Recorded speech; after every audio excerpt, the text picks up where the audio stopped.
Muy buenas noches, bienvenido otra vez a La Letra Colorada, un programa que transmite información que le permite a la audiencia, empresarios, emprendedores, en general profesionales, a interpretar lo que sucede en nuestro país de tal forma de que pueda desarrollar oportunidades para sacar adelante su negocio o su profesión. Esas oportunidades, esos detalles que hacen la diferencia entre lo positivo y lo negativo. Y ojalá utilicemos toda esta información para potencializar eso que es positivo. En adelante voy a leer un poco del contexto noticioso del programa. La Comisión Europea definió medidas de corto plazo para prevenir la escasez de medicinas para este y el próximo invierno, mientras se da una revisión a fondo de las regulaciones en el ámbito legislativo europeo. Esto debido a lo experimentado después de la pandemia por COVID-19 en los cuellos de botella de la cadena de aprovisionamiento.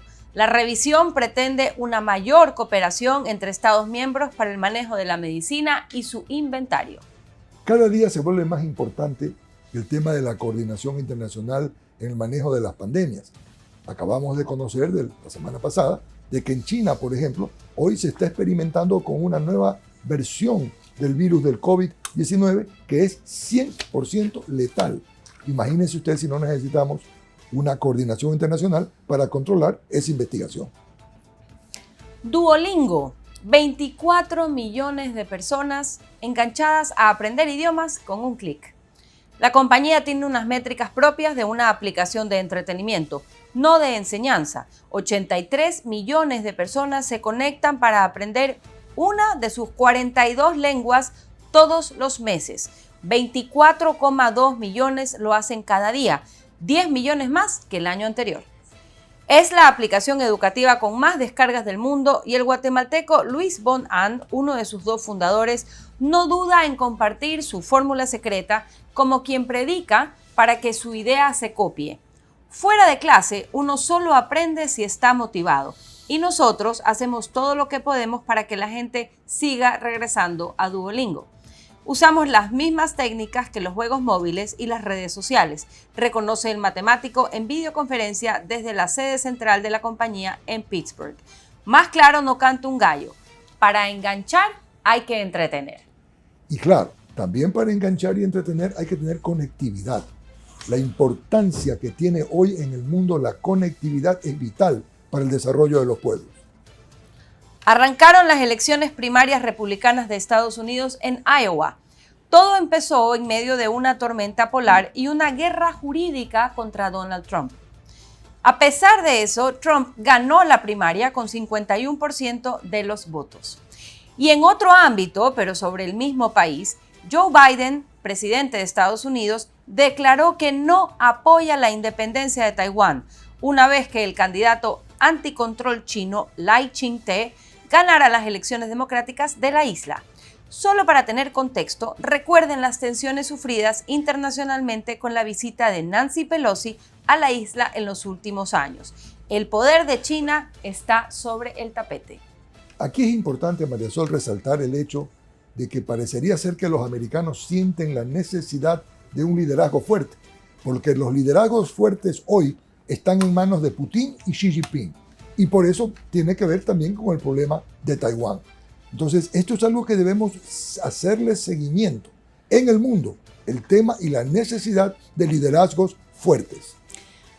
Poder, geopolítica, comercio, todo en una sola fórmula. Con esto nos vamos a un corte de nuestro programa La Letra Colorada y a continuación nuestra primera invitada, Marianela Uvilla, presidenta de AEB. Ya regresamos.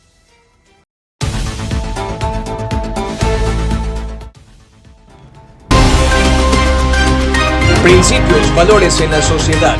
Honestidad, comunidad, exclusivas. Bienvenido a PHD. Principios, honestidad y decencia.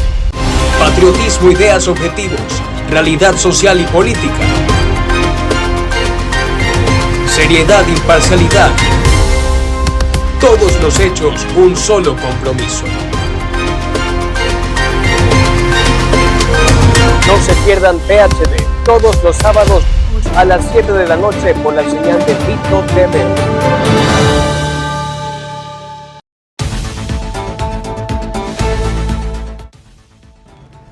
Estamos de regreso con la letra colorada. Nos acompaña en este segmento Marianela Uvilla. Ella es empresaria agroexportadora y es presidenta de AEBE, la Asociación de Exportadores Bananeros del Ecuador. Bienvenida, Marianela, a la letra colorada. Un gusto que estés con nosotros.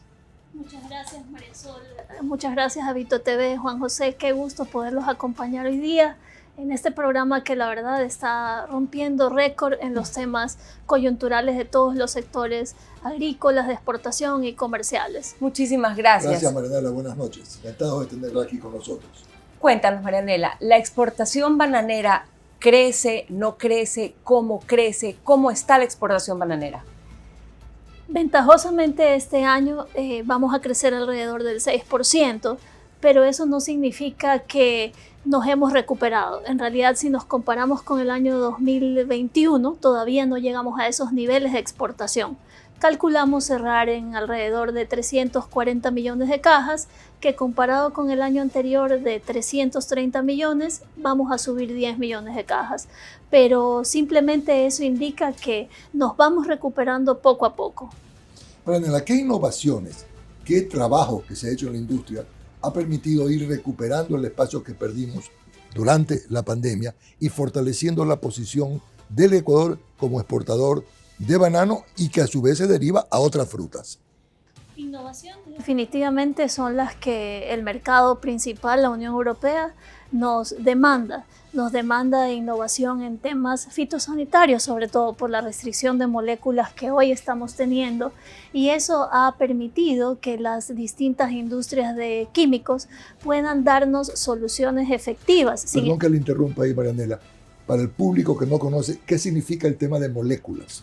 Moléculas son los ingredientes activos con los que están hechos los productos químicos que combaten las plagas. Correcto. Y eso, hasta cierto punto, hemos tenido que ir poco a poco llevando una curva de aprendizaje que es la que nos ha hecho perder en los últimos 2 años, nos ha hecho perder mucho desperdicio de fruta en las plantas empacadoras.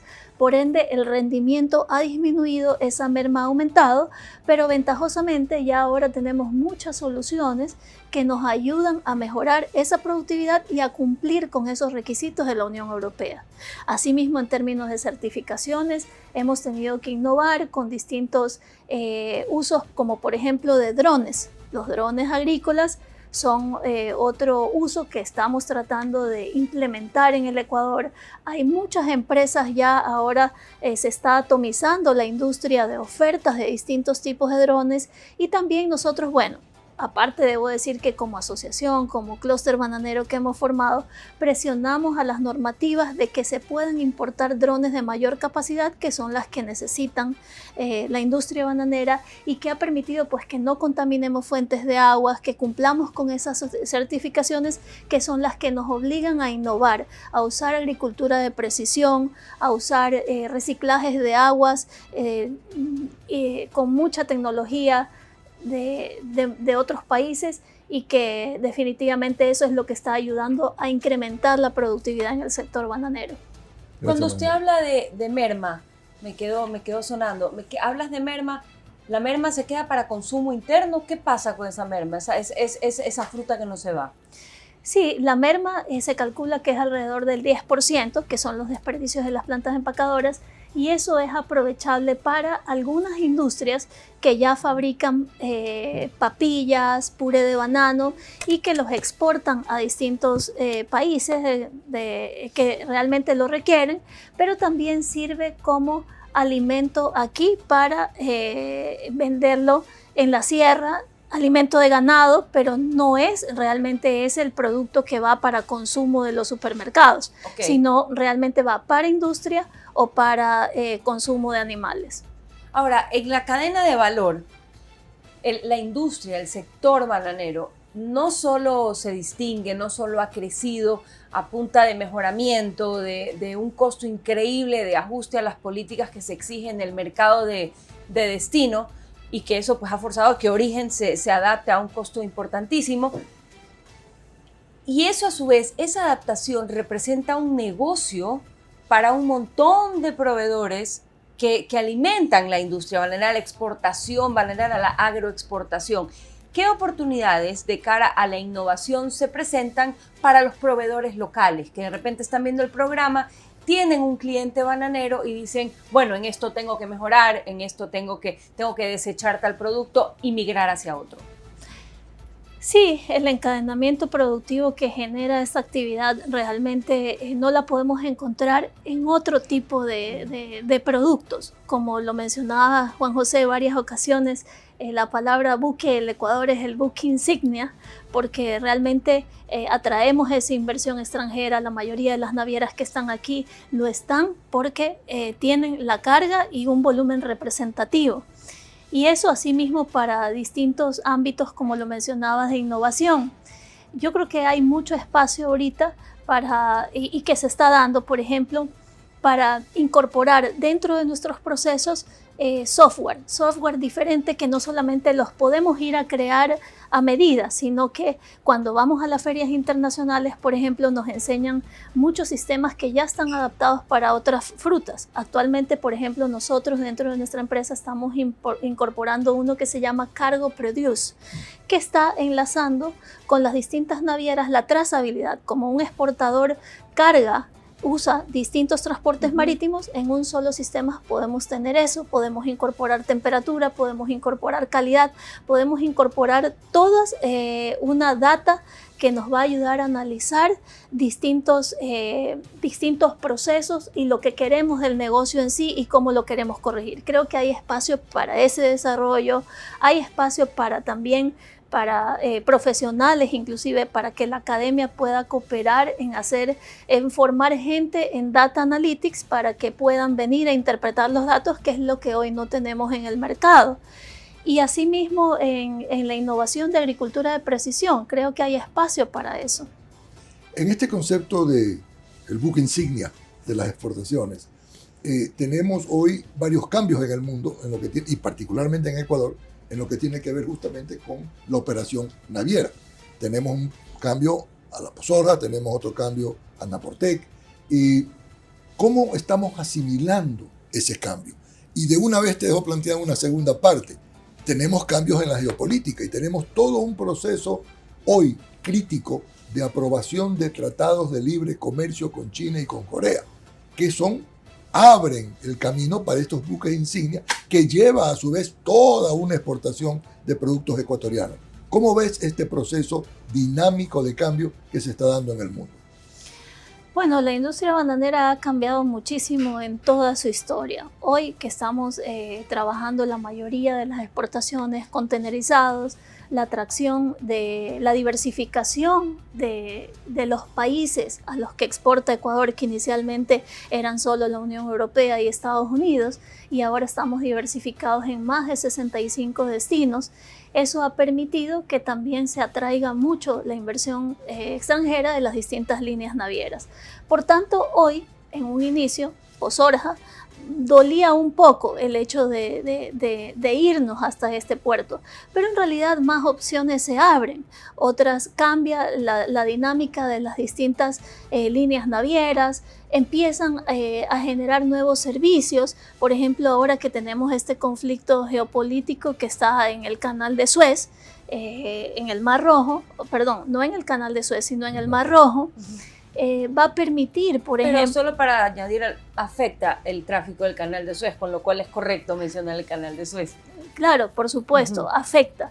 Pero en un inicio teníamos, por ejemplo, la apertura que tiene el Ecuador para estas distintas líneas navieras nos permite también a los ecuatorianos no podernos quedar con la carga en el Ecuador, porque cada una trata de ganar su participación de mercado, ofrecer un mejor servicio.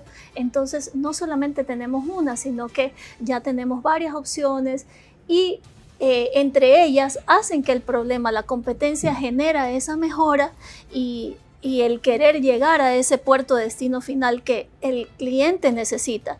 Entonces, por ejemplo, ahora van a haber muchas alternativas de poder hacer puertos, de poder utilizar puertos de transbordos en Algeciras, en todo lo que es el estrecho de Gibraltar, para poder simplemente no cruzar el Mar Rojo, pero llegar con la carga más importante y la de mayor cantidad, que es a los puertos de Jeddah y King Abdullah Port. Entonces llegamos desde Yoya Tauro o desde los distintos puertos del sur de Europa para hacer como un tipo de alimentación, y ahora nuevamente se ha reactivado ese servicio porque han encontrado la manera de poder hacer una descarga en estos puertos y no cruzar el Mar Rojo. Sin embargo, estamos complicados para los otros puertos como son Jebel Ali, Omán, Qatar, Bahrein, que son un poco de menos volumen de exportación del Ecuador. Esto representa para el Ecuador alrededor del 6% de nuestras exportaciones, la carga afectada, pero como bien lo decía Juan José, hoy no tenemos, con las opciones que tenemos en el Ecuador disponibles para enviar nuestra carga, no tenemos un problema que nos afecte. Inclusive el Canal de Panamá, que es otro problema logístico, también tenemos, por ejemplo, las opciones que ya las líneas navieras están adaptadas a poder transportar por ferrocarril desde el Atlántico hasta el Pacífico. Hay opciones, hay planes de contingencias que hoy tenemos, pero la importancia de los acuerdos comerciales es necesaria también para que nosotros podamos tener alternativas de que en caso se presenten estos problemas logísticos, podamos tener alternativas inmediatas de poder descargar esa fruta en otros puertos. Justamente a eso, a ese espacio iba yo, al TLC y China como nuestro principal socio no petrolero de exportaciones. ¿Cuál es la visión, cuál es la postura de EBE frente a la ratificación que se le pide a la Asamblea o que está pendiente en la Asamblea sobre el Tratado de Libre Comercio con China? ¿Cuál es su visión? Bueno, definitivamente nosotros desde el inicio, desde hace muchos años atrás, como gremio, como clúster, hemos impulsado la firma de los acuerdos comerciales a los destinos más importantes y potenciales que tiene el banano. Estos son los puertos, por ejemplo, los países China, Corea, Japón. Empezamos con China y ahora vemos esta traba en la Asamblea, pero nuestra posición definitivamente es impulsar este acuerdo. ¿Por qué? Porque sabemos que China depende en un 60% de todas sus importaciones de fruta importada. ¿Por qué? Porque a veces pensamos que China es un país que no ha evolucionado, pero es al contrario. Nosotros hoy podemos tener productos de mejor calidad de parte de China y ellos también quieren recibir frutas de mejor calidad. Y por esta razón, el 60% de su fruta es importada, tienen una clase media que ha podido ir creciendo en el transcurso del tiempo de 1.4 billones de habitantes. 800 millones ya llegan a esa clase media. El plan que estableció el presidente Xi Jinping en el año 2013 de una ruta, una franja, va a permitir que ese objetivo al 2050 que tiene Xi Jinping de poder hacer que sus ciudadanos puedan tener y urbanizar todas las costas, toda la costa del este asiático, poco a poco hacia el centro de China, va a hacer que demanden nuestros productos agrícolas ecuatorianos. Y como lo decía el ministro de Agricultura en una entrevista que lo vi hace poco, Ecuador es la despensa del mundo en el tipo de productos agrícolas. China va reduciendo su mano de obra en el campo para la producción de alimentos, y a los países que estamos especializados en la agricultura vamos a hacer esa despensa del mundo y debemos prepararnos para eso. Y aquí es importante destacar que esto le daría una ventaja competitiva al Ecuador, el tratado con China, como la tiene Chile y Perú. Chile ha crecido una brutalidad en la exportación de cerezas, por ejemplo, a China, producto del tratado de comercio que tiene con China. Y no estamos hablando solo de banano para China, estamos hablando de una cantidad de productos que son de pequeños productores, de pequeños agricultores. Estamos hablando de generación de empleo, estamos hablando de un impacto social en el campo ecuatoriano supremamente importante. Y esto es algo que hay que destacar y hacerlo conocer a la Asamblea Nacional para que este tratado tenga la aprobación que requiere, ¿no le parece? Sí, definitivamente el Ecuador debe motivar la producción agrícola porque es la que genera empleo y especialmente el sector exportador. A más de lo que usted menciona, que el banano, el camarón, las flores y otros productos que se van a beneficiar inmediatamente con cero arancel, porque los que acabo de mencionar van a tener un arancel progresivo, una disminución progresiva. Los otros productos como pitahaya, aguacate, y algunos otros productos que podemos desarrollar, inclusive hasta las uvas. Así es. Porque no tenemos el mismo ciclo productivo que Chile, va a haber ventanas para el Ecuador.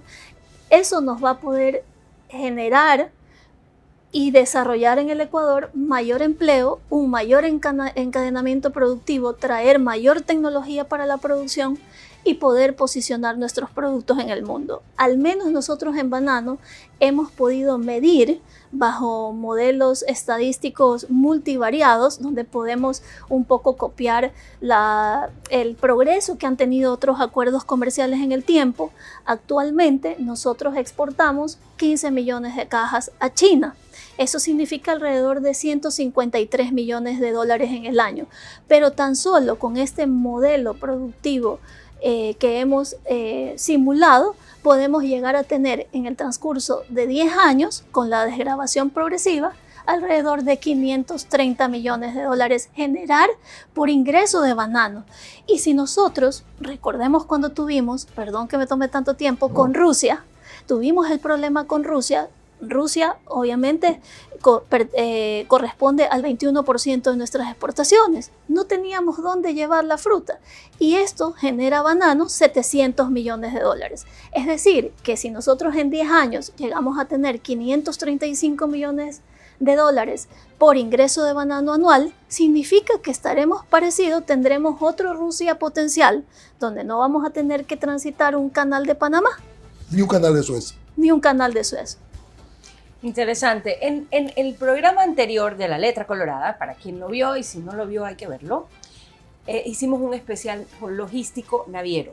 En él hablamos sobre la adaptación de los exportadores y los importadores a los nuevos cambios de ubicación de carga portuaria para exportación e importación. Léase la migración de líneas navieras de Contecón a Pozoras, al puerto de Pozoras, operado por DP World, la migración de ciertas líneas de Contecón a otros puertos del canal de Guayaquil.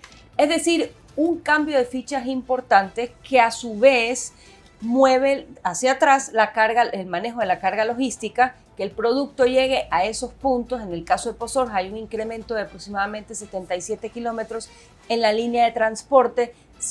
Si comparan el que entregaba carga en Contecón versus el que ahora entrega carga en Pozoras, ¿cómo el sector bananero se está adaptando? ¿Cómo está aterrizando este cambio logístico de su exportación? Bueno, va a haber un costo y definitivamente eso nos hace menos competitivos al momento, porque estamos incrementando el costo de nuestras exportaciones, ya que Maersk, que es la principal naviera, la segunda naviera en volumen del Ecuador, eso es alrededor del 22% en banano específicamente. Eso significan alrededor de 80 millones de cajas en el año, las cuales si le ponemos el costo de transporte, que es alrededor de unos 13-15 centavos, estamos hablando de un incremento de costo de nuestra fruta en 10.5 millones de dólares solo por el movimiento de una línea naviera. Definitivamente eso al momento cada exportador sabrá negociarlo con su importador, si el costo será trasladado al destino final, que creo que es lo más evidente, porque ya el sector exportador en el Ecuador, productor y exportador, no puede seguir asumiendo más costos. Ese movimiento ha hecho definitivamente que otras navieras se muevan por algunas razones que ya conocemos, que son inseguridad, otras tendrán sus problemas financieros, que quieren disminuir costos, las ofertas que ellos puedan haber recibido de los puertos, pero definitivamente sí va a haber un costo mucho más alto de la fruta ecuatoriana, motivo de este incremento de costo. Pero definitivamente yo creo que nuestra fruta nuevamente vuelve a tener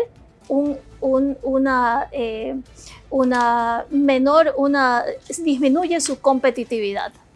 Por el movimiento a Pozoras. Por el movimiento a Pozoras. Hay una afectación a la competitividad. Ahora, ¿esta afectación puede ser temporal o será ya indefinida? Bueno, Yo considero que este movimiento será temporal, nos costará este año y en el transcurso del tiempo iremos compartiendo costos.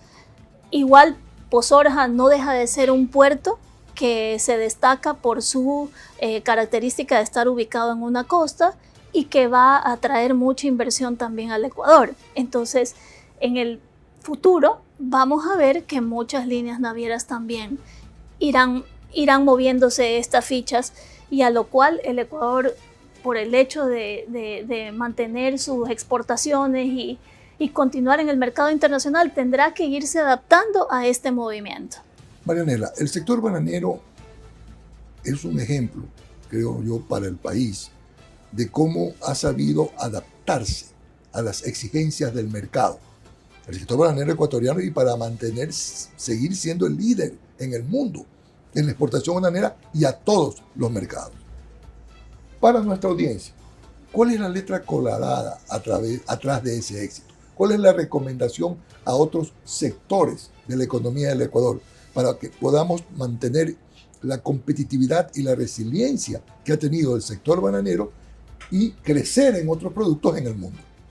Definitivamente esta pregunta puede tener muchas variables, pero yo la resumiría que primeramente en el sector bananero hace mucho tiempo atrás no teníamos esa unión que hoy hemos conformado. Y para que el público lo sepa, nosotros emprendimos en el año 2018 la formación del clúster bananero, donde nos unimos distintos gremios de exportadores y productores.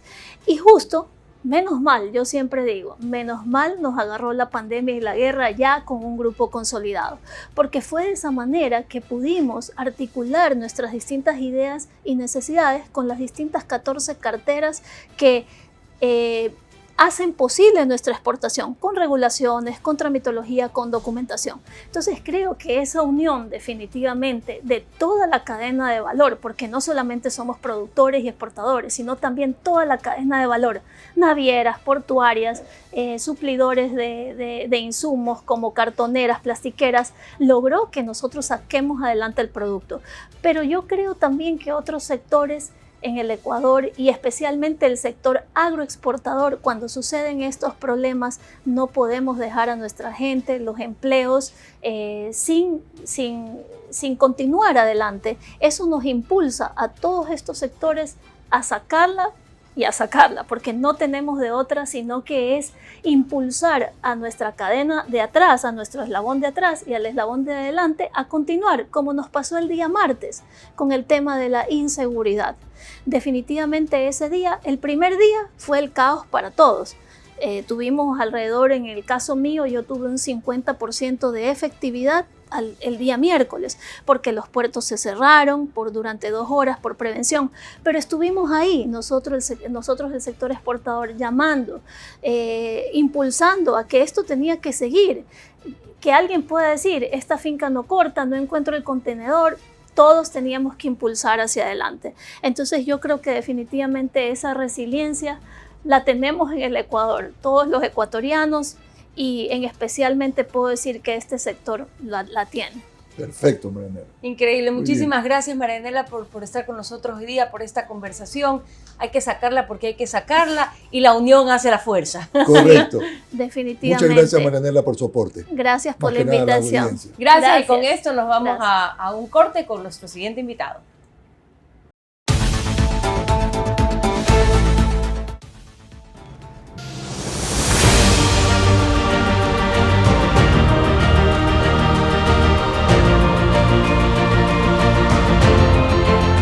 Atención empresarios y emprendedores de Ecuador. Llegó a la pantalla y a las redes sociales el programa que te inspira a lograr tus sueños en el mundo de los negocios. Última Hora Emprende, más impactante que nunca.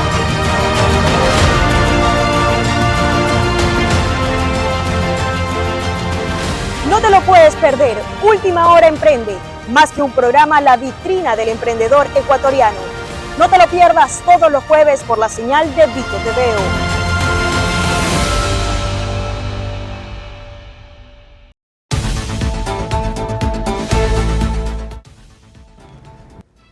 Estamos de regreso con La Letra Colorada y para este segmento está con nosotros Francisco Peña Álvarez. Él es ingeniero civil, máster en hidráulica de la UNAM, de la Universidad Autónoma de México, maestría en administración de empresas de la Universidad Politécnica de Madrid, pero sobre todo tiene una experiencia muy reciente en energía oceánica. Francisco, bienvenido. Muchísimas gracias por estar con nosotros. Francisco, muchas gracias por acompañarnos. Conversando con un amigo, Cheche Maquiavelo, y hablábamos de inundaciones, me decía, tienes que invitar a Francisco Peña, porque el que mejor conoce el mundo de la hidráulica y de las inundaciones es Francisco Peña. Hoy que no hay la amenaza del Niño, aparentemente es un invierno fuerte, todavía estamos expuestos a peligros de inundaciones por el Niño, pero porque también hay inundaciones por el cambio climático. ¿Qué nos puede decir de eso? Muy buenos días, buenas tardes, buenas noches, no sé en qué estemos. Es un gusto primero pues haber sido invitado, un placer estar con ustedes. Respecto al tema del fenómeno del Niño, como hemos visto en los últimos meses, la información que nos llega no siempre coincide con los efectos de la realidad. O sea, como que siempre hay alguna posibilidad de error. Y creo que corresponde a la naturaleza de lo que está ocurriendo hoy en día en todo el conocimiento humano. O sea, en los años 60, 70, nosotros creíamos que sabíamos el mundo. O sea, con la meteorología, nosotros decíamos, va a llover tanto. Teníamos la confianza de que eso iba a ocurrir y de alguna manera, no sé si acertábamos. Siempre respecto a Inés decían que acertaba 20% y equivocaba. Y si diría lo contrario, tendría más aciertos. Pero en realidad es la idea de lo que realmente hemos vivido. O sea, pasar de un conocimiento muy simple a un conocimiento complejo. Entonces estamos en el mundo de la complejidad. Y eso es lo que ha ocurrido exactamente con las predicciones que hacen los institutos internacionales como la NOAA o el Mundial de Naciones Unidas Meteorológico. O sea, se dice una cosa, pero ahora la verdad solo hablan de una probabilidad. Y todavía estamos expuestos a inundaciones. Entonces. Todavía hay la posibilidad, porque es un fenómeno no muy comprendido. Inicialmente se trataba solo de los océanos, pero luego se vio que era un fenómeno atmosférico, climático, más complejo, que dependía de muchos factores. Entonces hay tantas variables que ya no hay control sobre todas. Y bueno, en este mundo se empieza a familiarizar con lo que se llama la teoría del caos, o sea, es la teoría de la complejidad. En la complejidad, pues, un fenómeno muy pequeño puede cambiar totalmente las condiciones totales del problema. Por eso decían que aletea una mariposa en el Amazonas y cae nieve en Nueva York. Entonces, así de complejo es el fenómeno. Y la humanidad ha ido avanzando en esto. En este sistema complejo de sequías e inundaciones, claramente existen mayores zonas de riesgo para inundaciones, claramente ciertas otras zonas de riesgo para sequías, en función del área y la historia que tienen. ¿Qué recomendaciones? Estamos en Guayaquil, donde nuestro nivel, estamos en un nivel del mar casi a la par, 6 metros sobre el nivel del mar, me parece que es. ¿Qué recomendaciones para esta zona de riesgo de inundaciones, para quien nos ve? Porque caemos muchas veces, creo yo, y estoy generalizando, en creer que las inundaciones, las sequías, son en un lugar muy lejano de mi casa, muy lejano de mi zona de confort, de mi zona familiar, que todo pasa 10 metros para afuera. Pero eso no es la realidad. ¿Qué podemos recomendar a quienes nos ven en nuestro programa? O sea, en general, yo diría que a veces las inundaciones también son producto de los gobiernos seccionales, ¿sabes? Porque indiscutiblemente se permiten urbanización o habitar zonas que no tienen condiciones y son de riesgo. Entonces eso crea también una condición inmanejable para los municipios luego. Y es lo que ha ocurrido con el municipio de Guayaquil también. Pronto se ha ido haciendo una urbanización, hicieron el sistema de drenaje de urbanización y bloquearon la canalización de un drenaje natural y no se solucionó el problema. Y después el municipio tiene que afrontar el problema de ese drenaje no resuelto. Entonces quizá una recomendación sería para quien va a hacer una inversión inmobiliaria, chequear si donde está haciendo su compra se han bloqueado sistemas de drenaje naturales, porque claramente está poniéndose en un lugar de riesgo. Claro, pero además el municipio debe tomar mayor protagonismo y yo diría ser muy severo, ¿no? Porque en realidad lo que hemos sido es muy suelto, en realidad no es que no se sabía. El propietario sabía y cerraba el canal a pesar de eso, ¿no? Y entonces eso crea un problema inmanejable, ¿no? La teoría del caos en la urbanización de la ciudad. urbanización, ¿no? Entonces realmente eso crea una situación muy difícil. Entonces lo que se necesita son municipios, no sé si la palabra propia sea serios, no sé cuál sea la palabra más apropiada, que tome estos riesgos, ¿no? Y sobre todo que mantenga las condiciones de drenaje.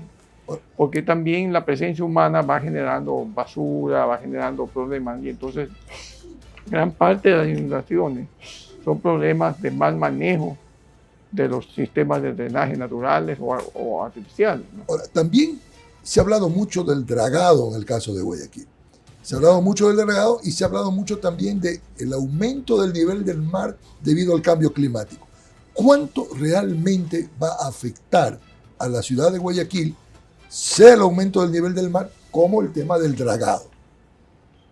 Bueno, el problema del dragado es un tema, yo diría, un poco discutible, porque no siempre es una solución y parecería que no es a veces ni siquiera la mejor.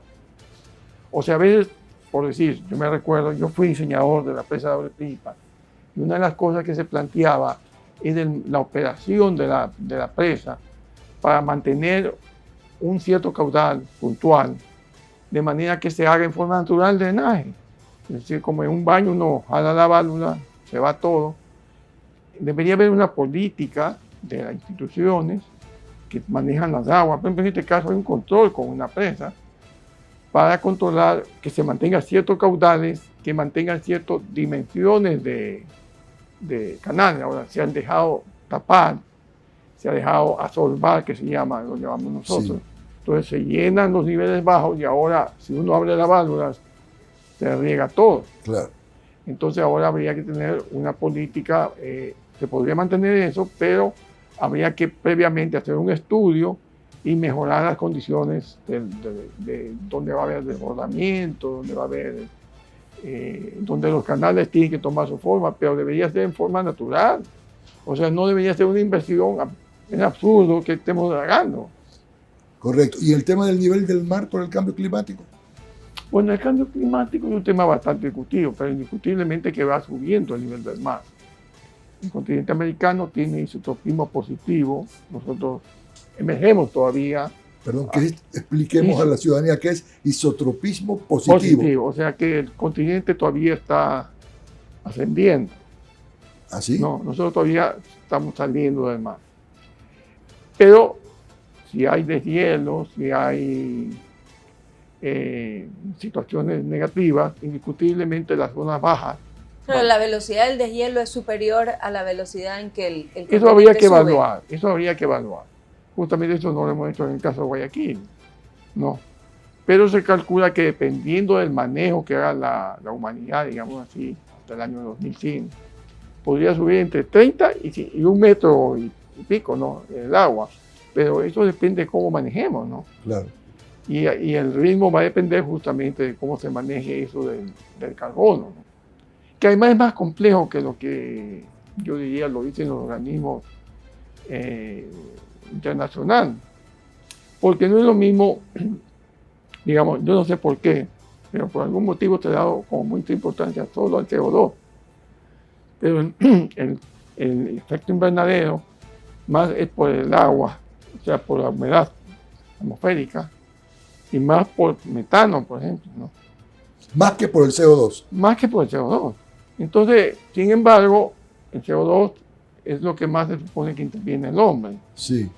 Entonces, claro, yo no sé cómo habrán hecho los cálculos climáticos, porque no estaba en los modelos matemáticos, pero cualquier que haya estudiado el asunto sabe que, por ejemplo, dependiendo de la humedad que sube en el Pacífico, ¿no? El Pacífico, con este fenómeno del Niño incluso, tiene un calentamiento entonces se hace más efecto invernadero.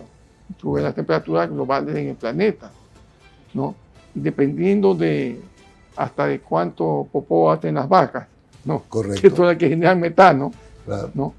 Entonces, bueno, también toda la selva, porque metano, y también hasta Quizá por eso, perdón, lo interrumpo, quizá por eso la campaña del Beatle Paul McCartney de que los lunes no se coma carne, para eliminar toda la contaminación que sale del ganado. ¿no? Es posible, ¿no?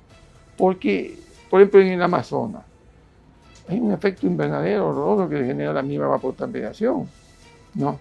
La misma vaporización de la selva. Claro, de todo el agua que se evapora, ¿no? Por otro lado, se están talando bosques Correcto. y eso va a bajar la evapotranspiración. Entonces, no depende solo del CO2, pues, ¿no? Correcto. Es un fenómeno más complejo, es como Ahora, todo lo que En aprendemos. esta teoría de caos, ¿verdad? Porque me voy a quedar con eso, con la teoría de caos. El Ecuador tiene que exportar. Y hablábamos con nuestra invitada en el segmento anterior sobre el movimiento de la carga posorja y tal. Y cuando preparábamos esta entrevista, conversábamos sobre este área de la Camarona que hay que pasar para llegar al puerto de Posorja y que tradicionalmente se inunda en la época de invierno de la costa. ¿Considera usted, por ejemplo, que una solución de muy corto plazo sería hacer un paso a desnivel por sobre la Camarona? ¿O cómo resolver esto desde su experiencia como ingeniero civil? Bueno, primero yo haré un poquito de recuerdo. O sea, el puente de la Camarona ya fue sustituido Sí. y fue agrandado, muy grande. Y se hizo en las normas de Corpecoador. Corpecoador es una institución muy seria y yo creo que es difícil que no hayan evaluado los volúmenes de agua. Entonces, lo más probable, sin decir que eso sea, es que alguien esté obstruyendo el canal, agua de abajo. O sea, lo que a primera vista se me ocurriría como ingeniero a mí es, manden un grupo de gente a ver quién bota basura abajo, qué están botando abajo, porque el canal está tapado. Hay un problema de remanso, pero lo genera probablemente desechos que botan abajo, porque eso no obedece a la racionalidad con la que fue diseñado ese puente. Okay. De tu respuesta, a mí me parece que queda claro que gran parte del problema de las inundaciones son generadas por los propios ciudadanos que habitamos en esas regiones. No medimos dónde construimos en lugares que se congestionan, que se bloquean, no limpiamos los canales, más bien tapamos y ensuciamos los canales, como lo que acabas de decir de la Camarona. O sea, la teoría del caos empieza con el caos de los habitantes. Entonces tenemos que apostar a que eso va a continuar. No, o sea, tiene que haber una intervención de alguna autoridad y evaluar eso, porque ahí, o sea, realmente es inexplicable. O sea, yo personalmente, que participé en el asunto con Corpecoador, cuando se construyeron algunos puentes, enseñé, me sorprende, o sea, ¿cómo ocurre eso? O sea, si el puente no es que se aumentó un poquito, se duplicó casi el tamaño, se duplicó, o sea, realmente el puente anterior también además funcionaba. Y ahora con un puente 3 veces más grande tampoco funciona. No, eso hay algo. Hay gato encerrado. Hay gato encerrado. Ahora, Guayaquil, claro, perdón que siga hablando de estas cosas tan que pueden sonar banales, pero es que es la cotidianidad de la ciudad y el área que habitamos. Invierno a invierno, dependiendo de qué tan fuerte es el invierno, la ciudad de Guayaquil se inunda. Y entonces siempre la gente se vira y le dice al alcalde del momento que año a año nos inundamos y no se resuelven los problemas de la ciudad. Sin embargo, pues todas las condiciones de Guayaquil dan para que esto se produzca. Y a su vez, el GAD hace estas campañas donde recomienda a la población no botar basura y no tapar el alcantarillado. ¿Esto es la razón principal de que Guayaquil continúa inundándose año a año o hay algo más? Probablemente sea una fuerte razón, ¿no? O sea, hay cosas que hay que hacer todavía en Guayaquil. La ciudad es una ciudad que no es muy alta, es plana, y algunos sistemas de drenaje están muy antiguos, probablemente estén dañados. Entonces hay que hacer un mantenimiento o una sustitución de esos sistemas de drenaje. Pero un fuerte rubro, no podría dar un porcentaje, es el mantenimiento para que operen las cosas. En las conversaciones previas a esta entrevista, tú me hablabas de una nueva patente, acá pasando a otro tema, una nueva patente que has inscrito que tiene que ver con el uso de energía oceánica energía oceánica para generación de energía eléctrica. ¿En qué uso de la energía oceánica? Ya, bueno, eso fue una diversión mía y además pues lo hice porque con este asunto del COVID me enfermé y me inmovilizaron por un rato que no pude estar actuando y luego por el trabajo me fui encontrando lentamente, ¿no? Qué bueno ver que se recuperó completamente. Así es. Bueno, casi. Todavía me queda un afecto nervioso que estoy trabajando en terapia, ¿no? Pero bueno, en todo caso, volviendo al tema, eso me hizo que tenga que tomar hacer algo, ¿no? Sí. Entonces, la información mundial del problema de energía era muy serio. Yo estaba muy familiarizado con la hidráulica, de hecho he participado en el diseño de algunas de las presas que hay en el Ecuador y algunas soluciones hidráulicas. Y entonces dije, bueno, a ver si se me ocurre algo, ¿no? Entonces, buscando recursos, vi primero que ya casi todas las cuencas, ya alguien las se ha apropiado, digamos, las luces o no las luces. Y ¿dónde hay energía? ¿No? En el océano. El océano es una fuente de energía enorme. Y en el océano hay tres tipos de energía. Hay tres tipos de energía. La energía maremotriz, que llaman que es la de las mareas, que se genera básicamente por la luna. La energía unimotriz, que es de las olas, por el viento. Y la oceánica, la cinética oceánica, que es generada por el movimiento de la Tierra. Entonces, la más interesante realmente es la oceánica, porque nunca para. La Tierra no deja de dar vuelta, ¿no? Entonces, la Tierra, a lo que da vuelta, genera una energía que la transfiere a los océanos. O sea, se conoce como efecto Coriolis. Entonces, eso genera... Coriolis, sí. Es lo que genera las corrientes estas que dan la vuelta. En el Ecuador, se da un ejemplo, por ejemplo, de esta energía cinética. Cuando van aquí, presentan por esto, o cuando usted habla de la válvula del servicio higiénico, ¿por qué gira siempre hacia la derecha? Sí. El agua. Y en el lavamanos, ¿por qué gira? Por el movimiento de la Tierra. La Tierra es la que induce eso. Según usted está en el hemisferio norte o el hemisferio sur, el hemisferio sur, norte contra la manecilla del reloj, el hemisferio sur a favor de la manecilla del reloj, ¿no? O sea, si cualquier cosa levanta el lavamanos, es lo mismo, esa es energía. Es energía que se transfiere al agua. Y esto sirve para generar energía eléctrica y canalizar esa energía. Para muchas cosas. Canalizar esa energía. Pero yo observando las patentes que veía que había en el mundo, los que estaban experimentando, australianos, americanos, europeos, me di cuenta que todos tenían que haber trabajado en turbina y lo que hacían era una turbina solamente con una enorme hélice. Y dije, pero eso es carísimo, pues, ¿no?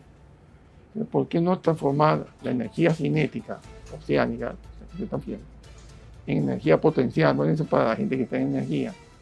Y entonces la aprovecha con una hélice chiquita, ¿no? Y entonces esa es la patente mía, o sea, transformar la energía cinética en energía potencial y con un equipo muy pequeño usar una central eléctrica que puede ser de los megavatios que se le ocurra, ¿no? Qué interesante. Sí. Con este problema de crisis eléctrica que tiene el Ecuador, una alternativa para generar y cubrir los problemas de energía que tiene el país, además amigable a la naturaleza, totalmente. Totalmente ecosistema, ¿no? Ahora, antes de despedirnos, Francisco, cuéntenos la letra colorada de su área. ¿Dónde está esa oportunidad que puede aprovechar nuestra audiencia y que está ahí, al alcance de todos? Yo soy del gremio de los ingenieros civiles, ¿no?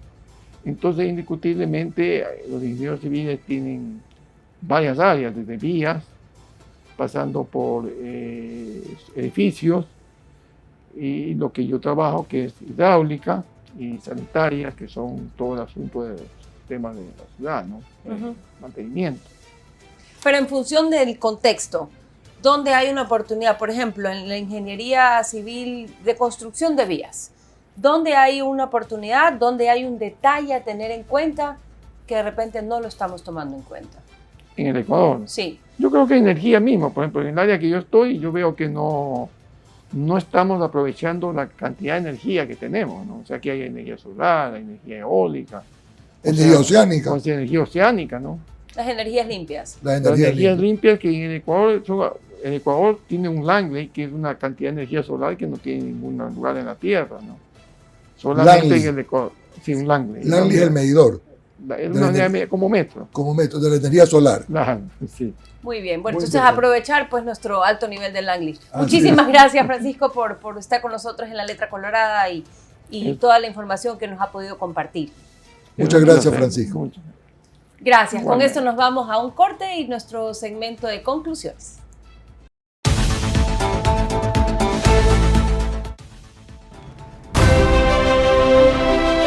Vito Te Veo, la mayor fuerza informativa y de opinión en política, economía, negocios, tecnología, con nuestros aliados principales. Carlos Vera en Vera a su manera y Veraz. Ecuador tiene nuevo presidente de la República. Juan Javier Benedetti en Punto de Orden. Solo me hago responsable de lo que digo. Janet Nostroza en Vis a Vis con Janet Nostroza. Puntos importantes. Juan José y María Sol Pons en Letra Colorada. Coyuntura empresarial, una guía para tu negocio. Juan Carlos Casinelli en Horizonte Productivo. La Unión Europea se convierte en pionera. Fernando Aguayo en América. Bienes de capital y también insumos para el desarrollo. José Alvear en Alvear Libertario. Ecuador cuenta con un nuevo presidente. Desde Manabí, Pedro Clotario Cedeño en Charla sobre el tapete. Acribillar al sector turístico y productivo de Manabí. Alberto Rigail en Ciotol. Bienvenidos a su programa Ciotol. Pablo Rizo, analista financiero y portuario. Los ecuatorianos debemos de enfocarnos y defender. Vito Te Veo, la mayor fuerza de opinión de la televisión digital del país.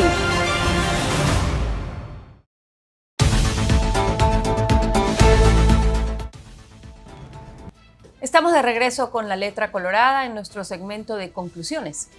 Yo quiero rescatar varias cosas que habló Marianela Uvilla, presidenta de la Asociación de Exportadores Bananeros del Ecuador. Lo primero es que el 60% de la fruta que consume China es importada, que para dentro de pocos años habrá 800 millones de chinos de clase media con poder adquisitivo para comprar nuestra oferta agroexportadora. Y frente a las dificultades que tenemos en el Ecuador, la visión de que aquí la sacamos porque la sacamos. Y no sin decir que la unión hace la fuerza. Me pareció muy alentador y que nos quede ese gran aprendizaje de que unidos somos mucho más fuertes. Yo quiero destacar de la entrevista al ingeniero Francisco Peña, experto en hidráulica, de que el problema de las inundaciones es producto de la teoría del caos. Y el caos empieza por el habitante, el ser humano, por la falta de planificación urbana, por la falta de disciplina en la limpieza de los canales y drenajes, por tapar canales y drenajes. Nos ponía como ejemplo la Camarona, que no tiene por qué inundarse, pero algo sucede en los canales que se está tapando el canal y se inunda la Camarona. Entonces, la invitación a la ciudadanía es: disciplinémonos, a las autoridades municipales y provinciales, hagamos las cosas para evitar y prevenir las inundaciones. Y también Francisco nos ha resaltado la importancia y el potencial que tiene el Ecuador en la fuente de energías no contaminantes para la generación de energía eléctrica y el uso de la energía en general.